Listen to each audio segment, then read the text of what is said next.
সারা জাগানো অ্যালবিনো জাতের গোলাপি মহিষ ডোনাল্ড ট্রাম্প শেষ পর্যন্ত কোরবানি হচ্ছে না।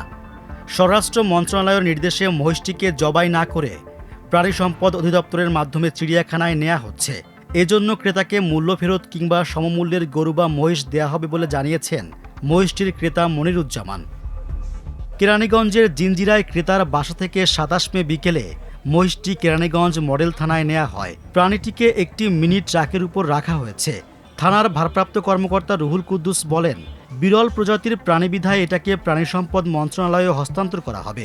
এদিকে মহিষটিকে চিড়িয়াখানায় রাখা হবে বলে জানিয়েছেন প্রাণী সম্পদ মন্ত্রী সুলতান সালাউদ্দিন টুকু। মাথায় ঢেউ খেলানো সোনালি চুলের মহিষটি বেড়ে ওঠে নারায়ণগঞ্জ শহরের পাইকপাড়ায় রাবেয়া অ্যাগ্রো ফার্মে। সেখান থেকে প্রাণীটি কিনে নেন কেরানীগঞ্জের জিঞ্জিরার বাসিন্দা মনিরুজ্জামান। ২৫ মে বর্ণাঢ্য আয়োজনে লাল গালিচার সংবর্ধনা দিয়ে মহিষটিকে নারায়ণগঞ্জ থেকে কেরানীগঞ্জের বাড়িতে নিয়ে যান তিনি। ফার্মের মালিকপক্ষ মহিষটিকে বিদায় জানাতে গিয়ে আবেগাপ্লুত হয়ে পড়েন। অন্যদিকে ডোনাল্ড ট্রাম্পকে নিজেদের এলাকায় নিতে পেরে উচ্ছ্বাস প্রকাশ করেছিলেন মহিষটির ক্রেতা। প্রায় ৭০০ কেজি ওজনের মহিষটি ৩,৩৫,০০০ টাকায় কিনে নিয়েছিলেন তিনি।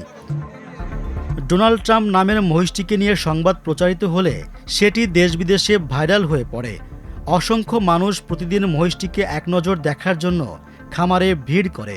শুধু দেশেই নয়, Reuters, the Telegraph, the mirror, AFP, new York post, France 24, Gulf news সহ আন্তর্জাতিক গণমাধ্যমেরও নজর কাড়ে মহিষটি।